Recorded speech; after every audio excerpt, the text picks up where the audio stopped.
안녕하세요, 브라운입니다. 오늘은 오랜만에 돌아온 비즈니스 영어 회화 시간으로 오늘은 회사에서 정말 자주 사용되는 표현 4가지 heavy lifting, swim lanes, silo, 그리고 chime in에 대해서 배워보겠습니다.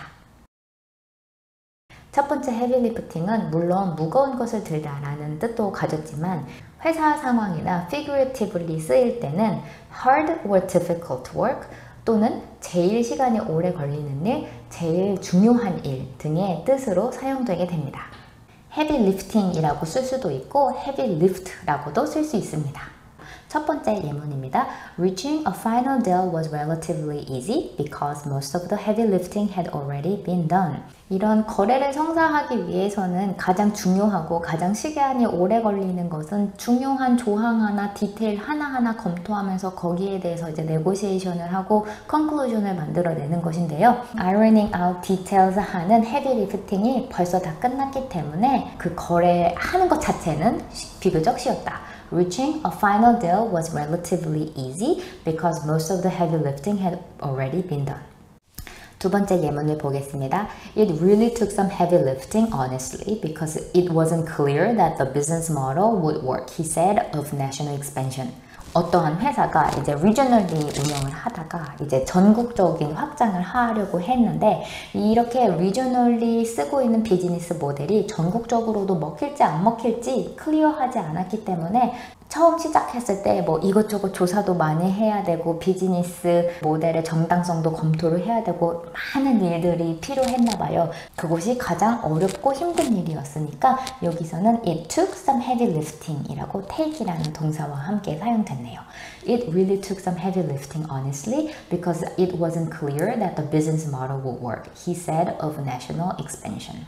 세 번째 문장은요, 제가 항상 강조하는 게 다양한 분야에서 사용되는 보캐블러리랑 영어 표현들을 알아야 이제 영어 실력이 확장되는 데 도움이 된다고 많이 얘기하는데요. 그래서 의학과 관련된 예문을 한번 넣어보았습니다. For some illnesses, antibodies do the heavy lifting, but the balance varies depending on pathogen and even across people. 여기서 antibody는 항체이고요. pathogen은 병원체라고 하죠. 그 질병을 일으키는 박테리아라던가 바이러스라던가 마이크로오르가니즘을 이야기를 할 때 pathogen이라고 하는데 어떠한 illness에 있어서는 항체가 대부분의 일을 다 한다. Antibodies do the heavy lifting, but the balance varies depending on pathogen and even across people. 하지만 그 항체가 얼만큼의 많은 일을 하는지는 이제 pathogen에 따라 그리고 사람에 따라서 좀 다르다라는 그런 문장이었습니다. For some illnesses, antibodies do the heavy lifting, but the balance varies depending on pathogen and even across people. 마지막으로 이제 좋은 예문은 없지만 이 헤비 리프팅에 사용되는 두 가지 경우만 더 보고 넘어가겠습니다. 첫 번째는 스포츠 상황이에요.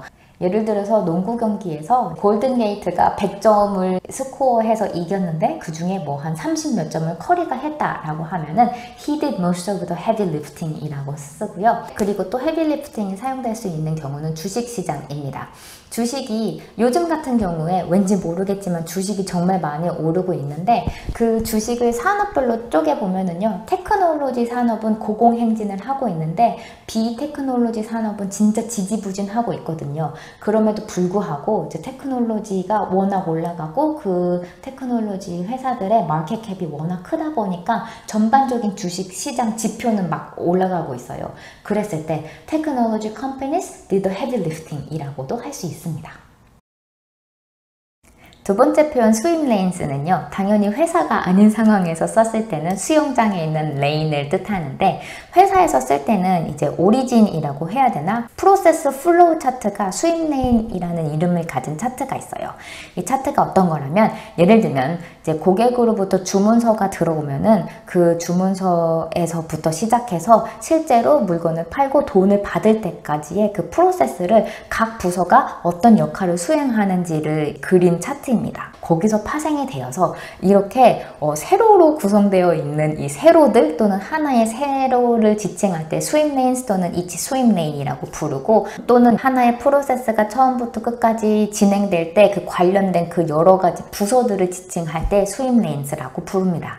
제가 회사에서 받은 굉장히 높은 분의 인사 발령 공지 이메일에서 따온 문장을 보면은요. Kelly will serve as the controller for R&D and will manage the overall process across the different swim lanes. 켈리는 R&D를 총괄하는 컨트롤러로서 역할을 하고 그리고 R&D와 관련된 다른 스윕 레인들에 걸친 오버롤 프로세스를 매니지할 것이다. 여기서의 스윕 레인즈는 그 R&D와 관련된 각각의 부서들을 뜻하는 뜻으로 쓰인 거겠죠. Kelly will serve as the controller for R&D and will manage the overall process across the different swim lanes. 또 다른 예시를 생각해 보자면 회사에서 프레젠테이션 발표를 하는데 그 프레젠테이션 슬라이드가 우리 회사가 진출해 있는 산업 이렇게 산업을 하나하나 버티컬리 이렇게 표현을 했다고 쳐봐요. 그랬을 때 그 프레젠테이션을 할 때 These swim lanes represent the major industry we cover 뭐 이런 식으로 그 하나의 버티컬들을 swim lane이라고 지칭할 수 있습니다. 한 가지 짚고 넘어갈 점은 대부분은 그렇게 세로로 vertically 되어 있는 것을 swim lanes라고 하는데 당연하게 가로로 되어 있는 것도 비슷한 컨텍스트라면 당연히 swim lanes라고 부를 수 있습니다. 세 번째 사일로는 첫 번째 뜻은 곡물 창고예요. 곡물 창고는 이렇게 좁고 엄청나게 높은 건물의 구조로 되어 있었는데 협소하고 좁고 높이 이렇게 벽이 쳐 있다라는 의미에서 A system process department that operates in isolation from others. 다른 사람들이랑 협업하지 않고 격리되어서 일을 하는 사람들의 멘탈리티라던가 그런 회사의 구조 같은 것을 뜻할 때 사일로라고 합니다. 유명한 말로는 사일로 이펙트, 사일로 효과 또는 사일로 멘탈리티라는 말도 있습니다. 예문을 보면 It's vital that team members step out of their silos and start working together. 팀원들이 사일로에서 혼자서 이렇게 일하던 사일로에서 벗어나서 다 같이 일하는 것이 굉장히 중요하다. It is vital that team members step out of their silos and start working together. 그리고 사일로는 동사로도 사용될 수 있습니다. 동사로 사용된 문장을 보면 Most companies have expensive IT system they have developed over the years, but they are siloed. 많은 회사들이 그동안 열심히 개발해온 굉장히 비싼 IT 시스템이 있지만 그 IT 시스템끼리 연계되어 있는 게 아니라 이렇게 완전 다 사일로처럼 되어 있다.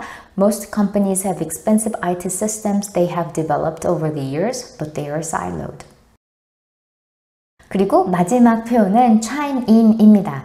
chime in은 회사에서 진짜 매일매일 쓰고 매일매일 들을 정도로 굉장히 자주 쓰이는 것이기 때문에 오늘 제가 알려드리는 4가지 표현 중에서 굳이 하나만 기억할 수 있다면 이 chime in을 기억하시는 것을 추천을 드립니다. chime in의 뜻은 굉장히 쉽습니다. 대화에 끼어들어서 말을 하다 interject a remark입니다. 이 chime in이 가장 많이 사용되는 상황은요. 회의 시간에 내가 어떤 것에 대해서 설명을 하는데 내가 잘못 말한 것이 있다면 놓친 것이 있다면 너가 더 추가하고 싶은 것이 있다면 언제든지 끼어들어서 말하세요 라고 다른 사람들한테 오픈해 주는 상황에서 가장 많이 쓰입니다. Feel free to chime in at any point. Please chime in anytime if I missed anything or if you want to add anything. 이런 식으로 말하는 것이 굉장히 흔한 상황이에요.